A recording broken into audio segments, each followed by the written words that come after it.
I thought we'd be all alone myself. in the Great White North. Exclusive. I guess nobody wanted to go out in the cold today. No. Watch it online. We do have a few online though. We've got 16 brave souls who are hopefully warm in their homes. I hope so. Okay, so I think we'll go ahead and get started. We do have folks online. So if you have any questions, there is a Q&A feature within the Teams live event that we have here. So you're welcome to use that and submit your questions, and I'll try and get those to Lynn if Renee doesn't beat everybody to it. Otherwise, I think I'll let it over to Lynn. Well, thank you, Katie, and thanks everyone for joining us for the February Director's Cut.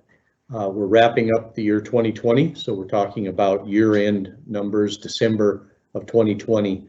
Oil production held pretty strong. It dropped 35,000 barrels a day, about 3%, which is not unexpected. As the winter rolled in and as we had lingering low prices in December, we were still seeing sub $45 oil in North Dakota, and that's insufficient really for hydraulic fracturing and that sort of thing. That has since corrected itself. So we were about 1% below revenue forecast for December production. It was expected to come in at 1.2 million barrels a day. It came in at 1.19 with about a 3% decline. That's the natural well decline not being made up by enough drilling and enough completion work. And you can see that when we talk the completion numbers. Price-wise though, December was still below the $45 a barrel that we consider the mark, I guess you'd say, for hydraulic fracturing, and well below the $55 a barrel for stimulating additional drilling. So there is an error on my director's cut. I listed the revised revenue forecast at $32 a barrel. It's actually $40 a barrel. So please correct that, which means that we're about 33% high in terms of price. So that's good. We're 33% above the revenue forecast of $40 a barrel. Natural gas increased actually. So oil was down 3%, natural gas up 3.4%. It was up almost 3 BCF a day, and so or 3 BCF for the month. And so daily was up 190 million a day, or roughly the capacity of 2 typical gas plants. And the great news there is that even with a significant increase in natural gas production, gas capture improved to 94%. In fact, if you jump to that page, you can see that every single number improved 1 to 2% in terms of gas capture, and every single area of the state finally in compliance, even the trust lands on Fort Berthold. And I think that's a landmark. I cannot recall the last time that the entire state was in compliance with the NDIC's gas capture goals. So kudos to the industry and to everyone who worked very, very hard to achieve that goal. And so every single part of the state, even as we break it down, in full compliance. Caitlin tells me that there are no companies who are going to be production restricted. So all of the operators in full compliance in the month of December. So they need to be congratulated on that. You can see that even today, we're at 15 drilling rigs. We were at 14 in December. That fell to 12 in January. That's substantially short of what we need to maintain production off of drilling and completions. We really need to have 30 to 35 drilling rigs. 35 would be ideal. They would be putting out around 70 wells a month, and we're well short of that even today at 15. We are hearing positive things about drilling, and so with the oil price where it's at today, we should maybe begin to see some increase in drilling sooner than we had really talked about. We might see it by the end of this year if these oil prices hold, but when I get to the OPEC page, we'll talk about that a little bit. Wells waiting on completion down 42, and so you can see that 87%, I'm sorry, 70% of the well completions came out of the DUC inventory.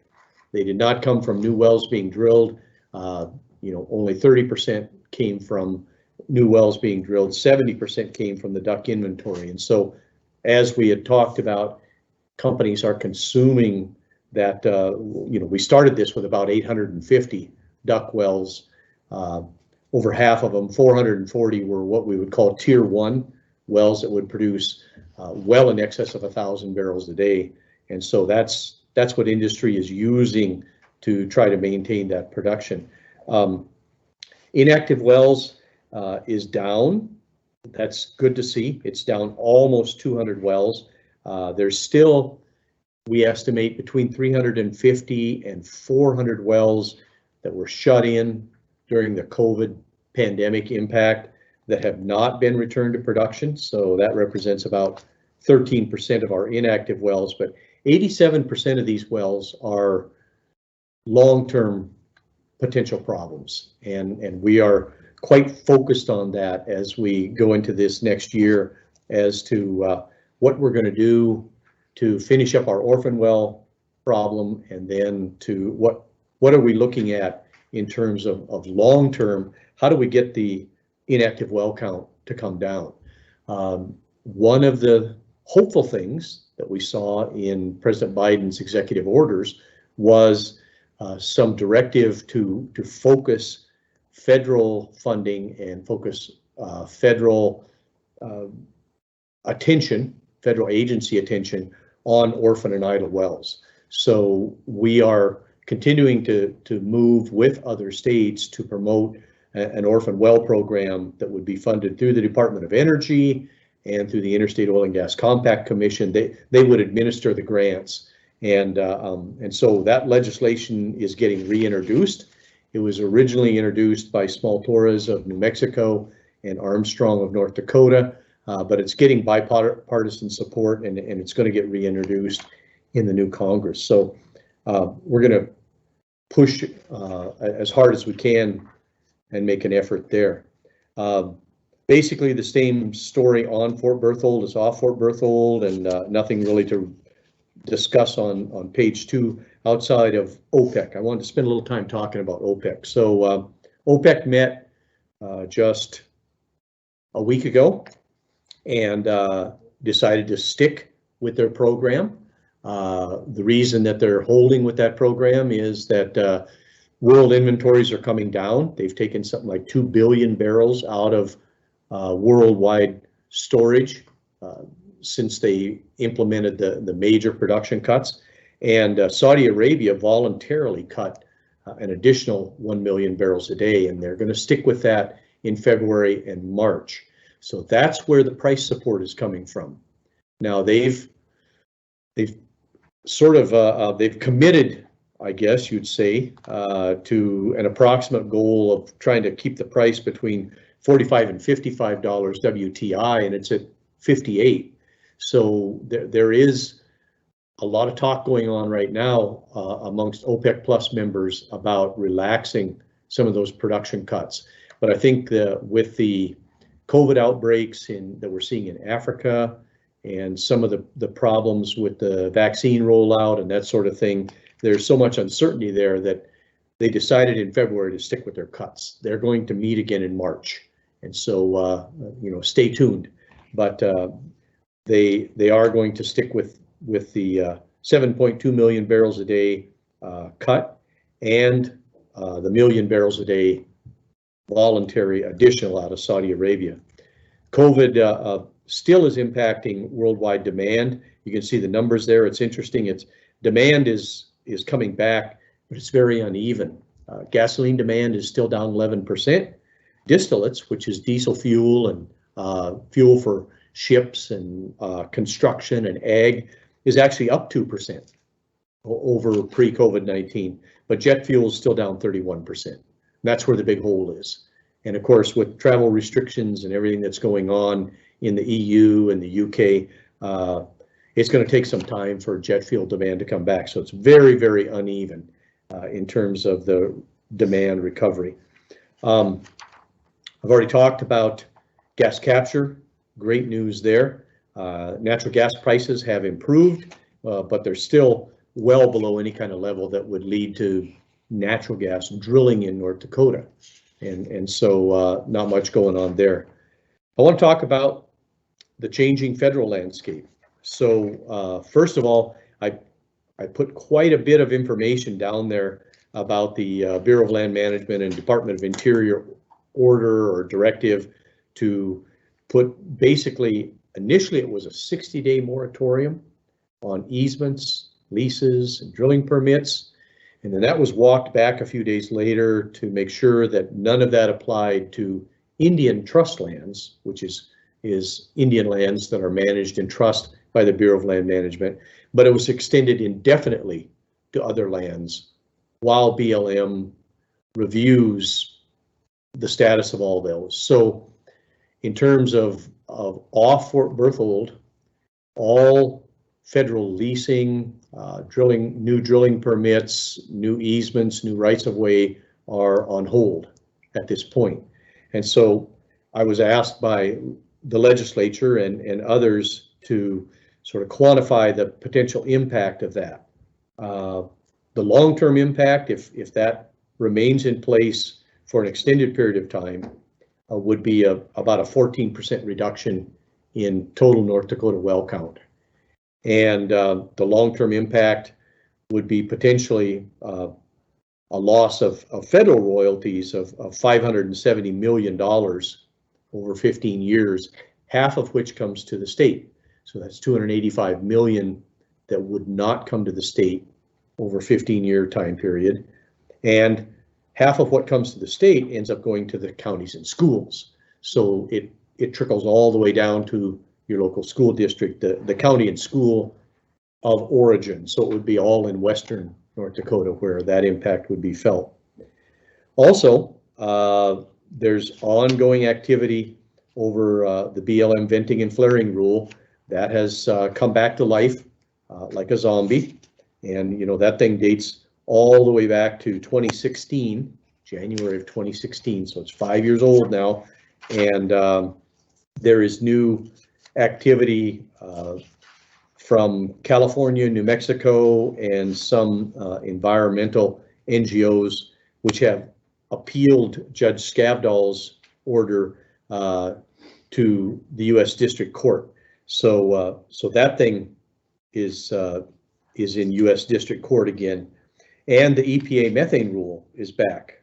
That dates back to June of 2016 with the revised rule that came out in September of last year.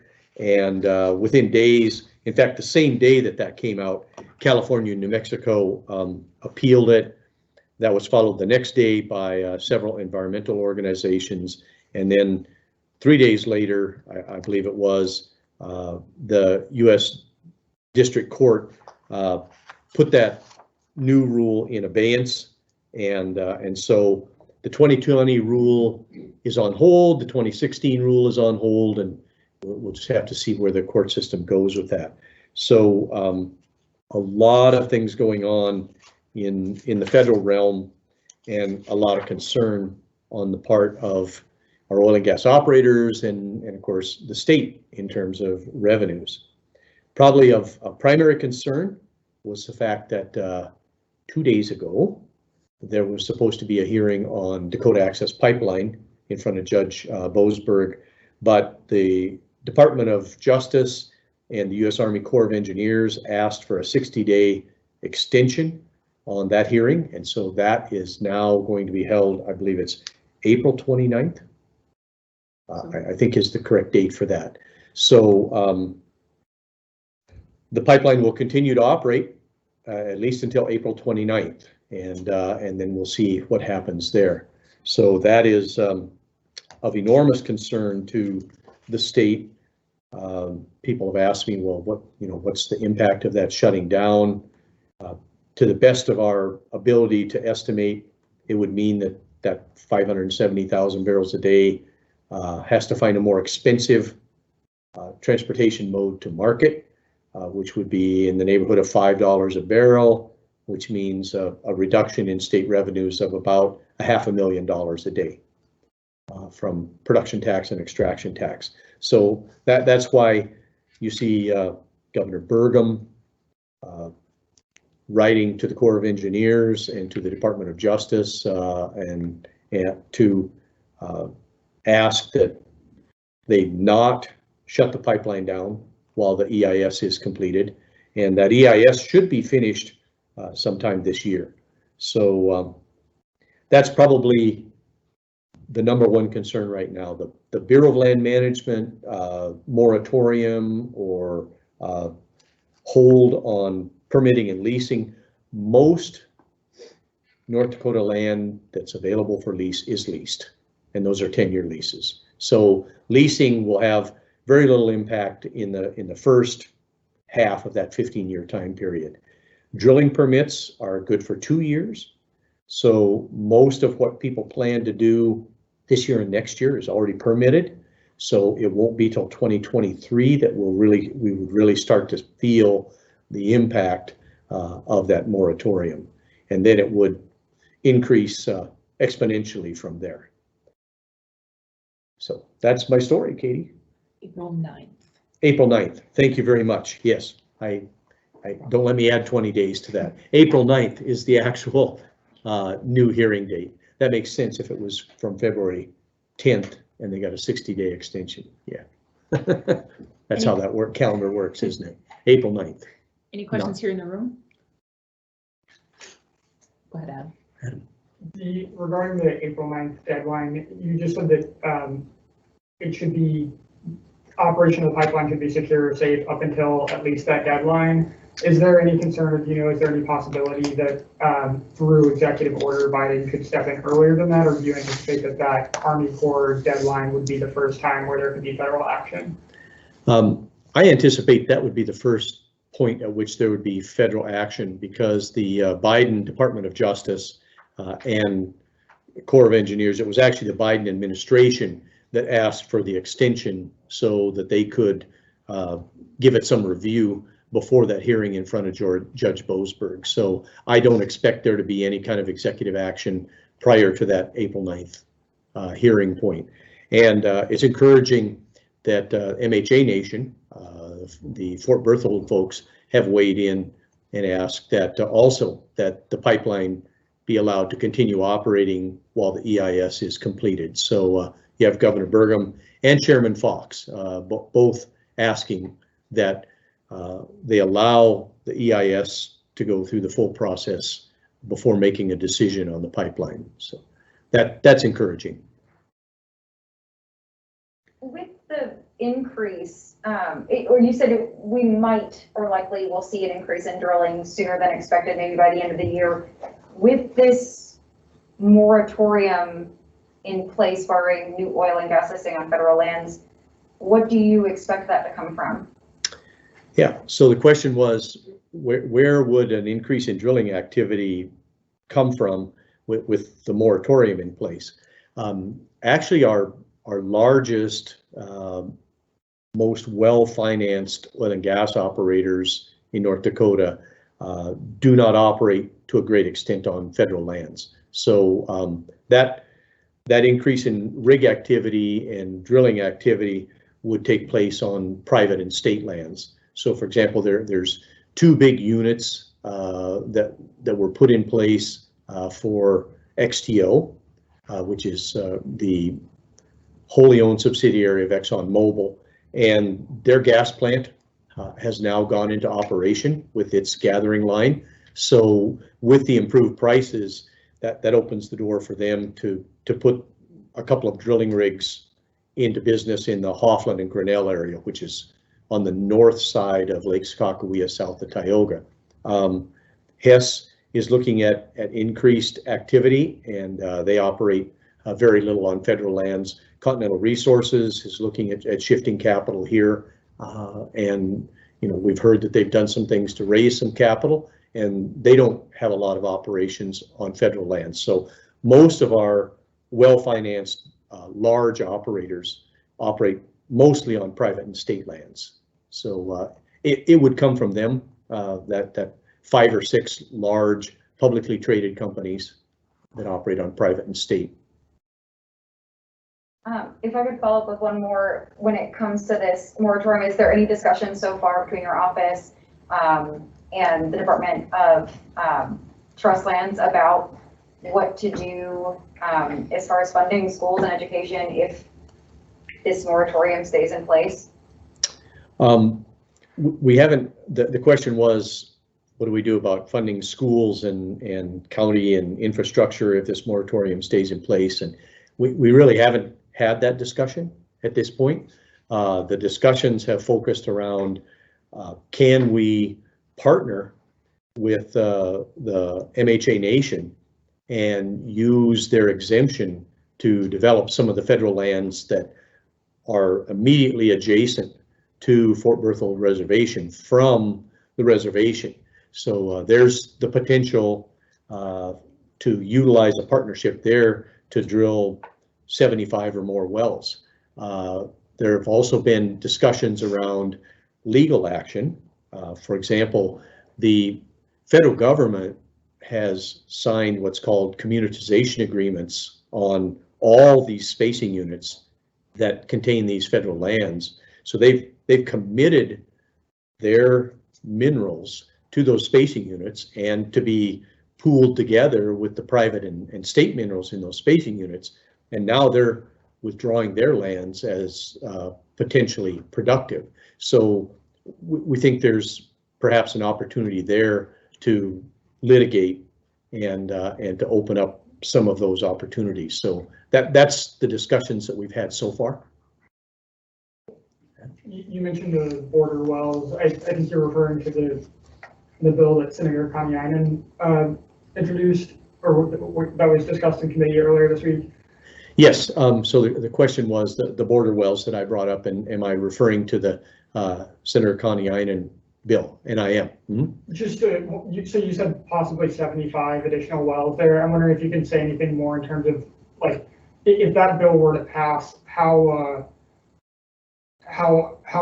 to what extent would it allow the state to sort of counteract some of the executive order that the Biden administration put in place? What's the magnitude there? Yeah, thank you. So the question was, what's the magnitude of the impact of that partnership? We've done a rough evaluation, and I think the legislature is actually reaching out to a private firm to do a more refined evaluation. But there are two very large tracts of federal minerals that are no surface occupancy that lie immediately adjacent to the west boundary of Fort Berthold. The fiscal note on the Kaniainen bill without this partnership is a minus 15.5 million.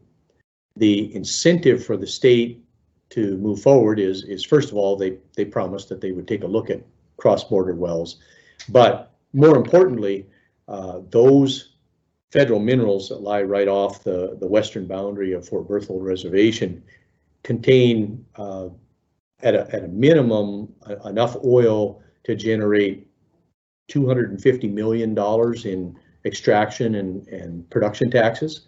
And so I think the amendment that was offered was that if MHA Nation can deliver on being able to access some of those minerals from the reservation, from within the reservation boundaries, then the state would be willing to share the oil and gas production extraction taxes from wells that are located outside the reservation but drill in.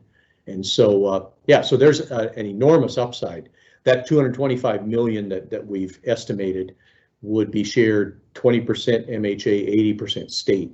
So the payback on passing that bill and being able to access those no surface occupancy minerals is enormous to McKenzie and Dunn County and to the state of North Dakota. And that's over the next biennium, that $250 million, or? The minus 15 would be this biennium, but the payback would come in the future bienniums as that development of those 75 plus wells takes place. Our rough calculation says that if 15 to 20 of those wells could be drilled this biennium, it'd be a break even. So it doesn't take very many. It only takes about 15 or 16 of those wells drilling from reservation lands into those NSO minerals to be a break even. I have a question, Lynn, from Amy Sisk online.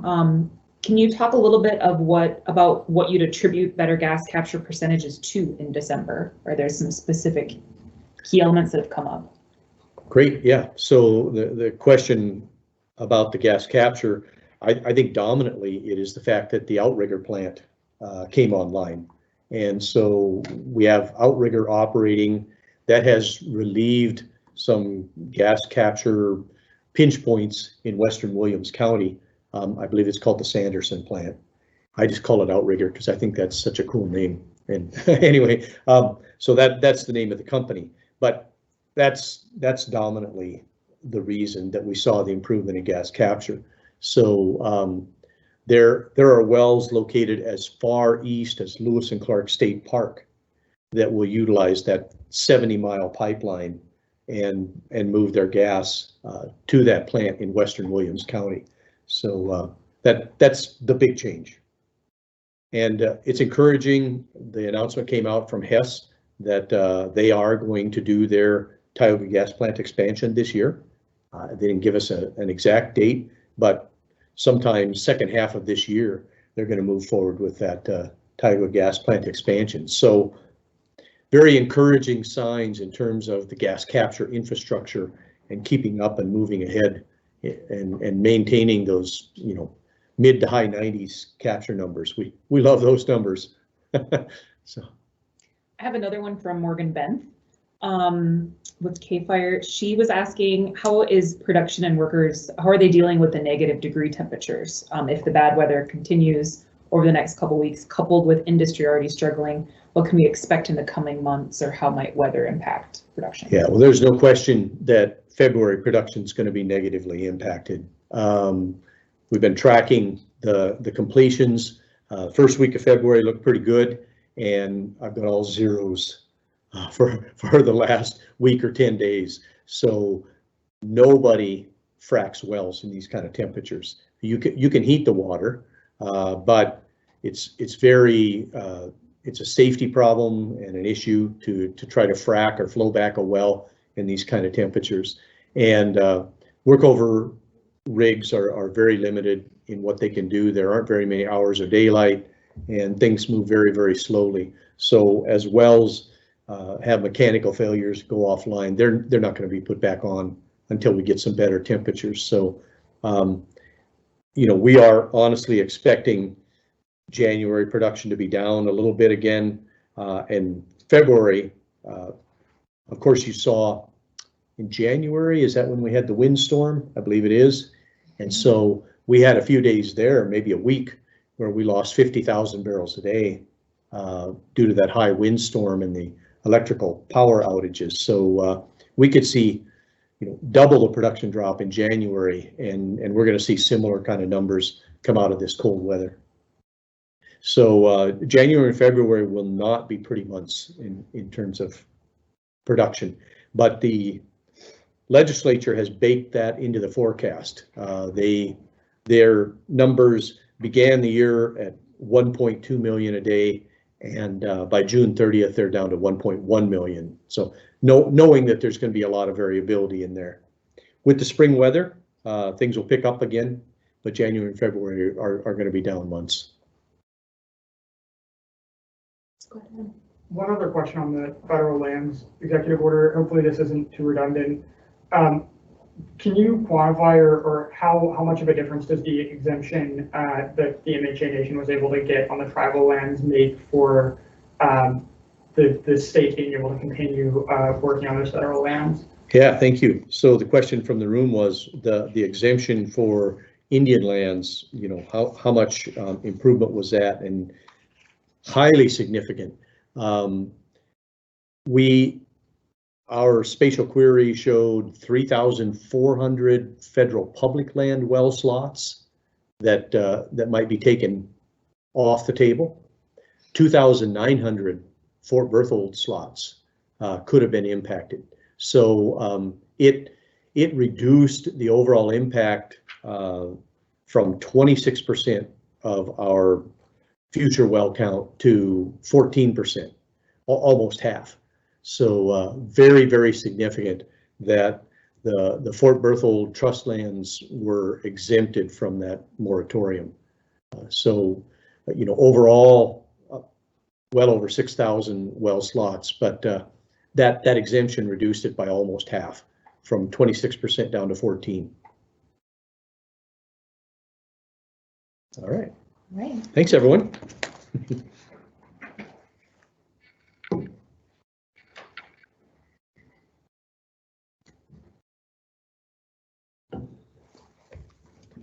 You're ready.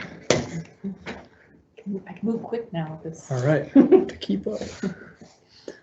Well, good afternoon, everyone. Justin Krinkstead, Director of the North Dakota Pipeline Authority. We'll get right into some of the neighboring states, what's happening with their production levels. Montana continuing to slide slightly down in their production levels. South Dakota fairly steady.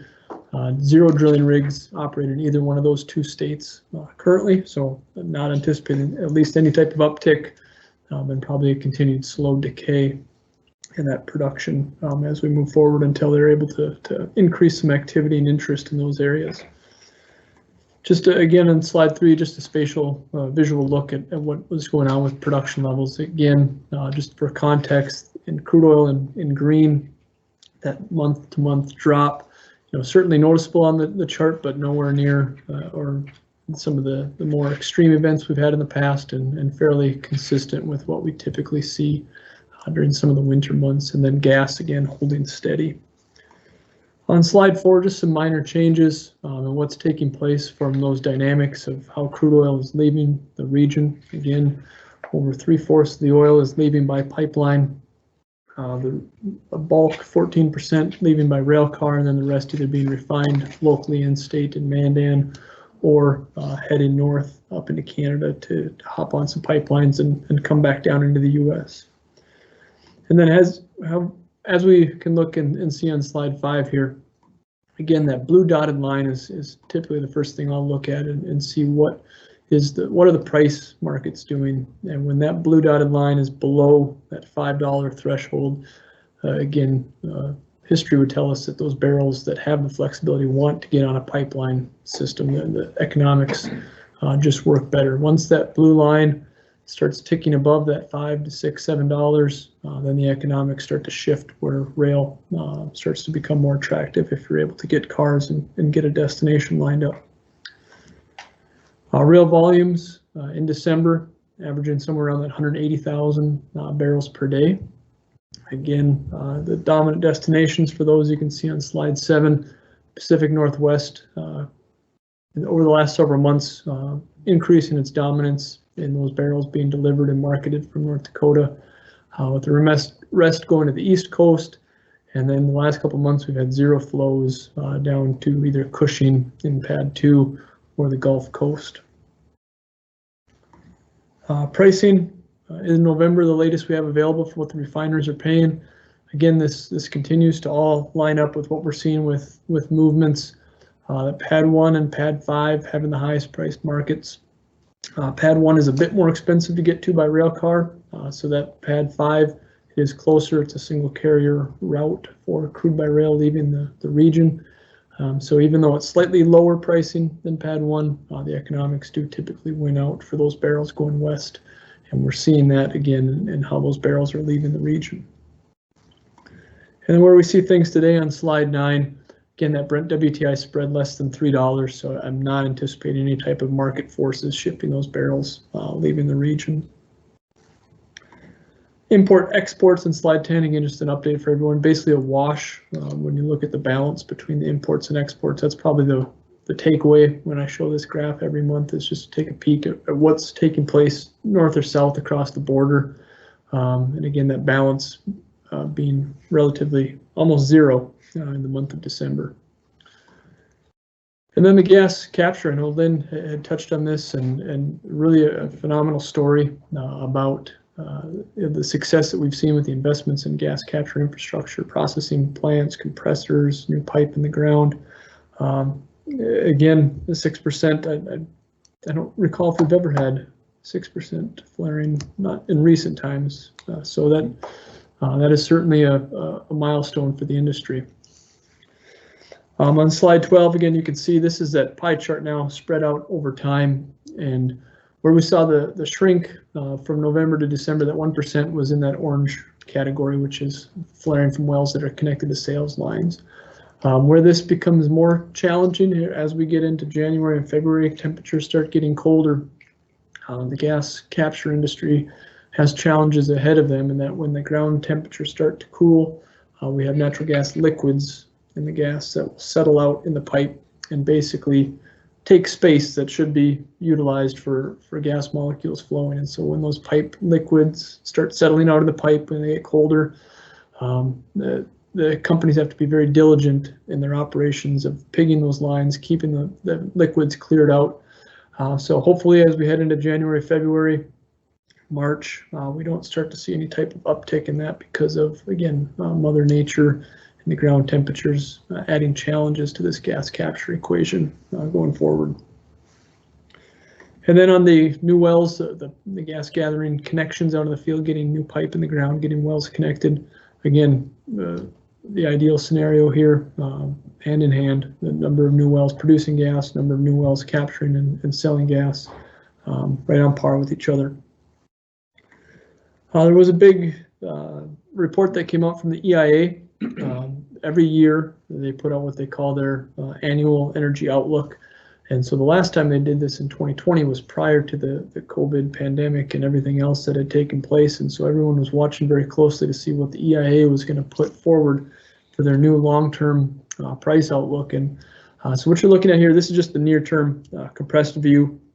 So the EIA is predicting or forecasting that we see a bit of a dip down here in the coming months in oil price before we start seeing sustained increase later this year. And then on slide 15 is just that longer term view. They go out into the 2040s with this forecast. And so again, a lot of folks are wondering what their view was going to be on demand and consumption and production in the region, the US as a whole. And so you can see again, they are forecasting fairly robust growth in the decades ahead for crude oil prices. So for a basin like North Dakota, as we're looking at, again, investments for transportation infrastructure, gas capture, having these type of outlooks and coupling those with what that would mean for production and activity in the region are critical in that long-term planning aspect. So everything you see going forward for my forecast will be tying in this new outlook, and then again, it'll get updated as soon as those longer-term views become available from the EIA. From a gas capture perspective, again, that near-term look at processing plant capacity, a very good position for the region, probably the next 2 to 3 years before we start getting into a position where we're going to need to be adding more processing capacity, either new plants or expanding our fleet in the state. But long-term, again, this is now using that new EIA price outlook and coupling that to activity to North Dakota. Again, the long-term outlook is still quite strong for natural gas production growth. And so those discussions, even though we're here today, talking about 6% flaring and the tremendous efforts that have been done, certainly I can say wholeheartedly, I know the industry has not taken their eye off this. They're continuing to look at what the market's doing, what directions it's going, and looking at, again, what type of infrastructure do we need to start planning for now so that in 2 years, 5 years, we can continue to meet these gas capture targets going forward. So very encouraging those discussions. And then the last piece of the gas capture puzzle is the transmission of natural gas, moving it to markets around the US. And so we have seen some shifts in market share on Northern Border here the last month or two, and that ties more directly with what Lynn was alluding to. When we're seeing the market share decreasing for North Dakota, Northern Border always leaves the region full, right? So especially in the winter months, it's feeding that Chicago and the mid-continent marketplace. And so when North Dakota's production is getting hit by weather and pricing and base decline and other things, we're seeing more Canadian crude Canadian natural gas coming down the Northern Border pipeline and filling up space that would have otherwise been used by by North Dakota's plants. So again, as we see activity in the coming months ramp up and production starting to return, I expect we get back on that trajectory of more and more Williston Basin gas in Northern Border and less Canadian gas on that system. And then the discussion, again, there's a lot of attention on the heat content in Northern Border. As of the last few days here, not a major issue, but again, that goes back to that discussion of drier Canadian gas coming down and less hot North Dakota gas getting on that pipe. But again, the trajectory, I'm forecasting to continue to move upwards, and we will see if Northern Border decides to do any type of formal regulatory filings on that issue here sometime this year. I think that was it for me. So I'd be glad to answer any questions from you here or online. I do have one question that's come online. Has there been a cost estimate at all on a DAPL for shutdown? And I'm not sure if maybe A cost estimate of what it would physically cost to shut it down? Yep.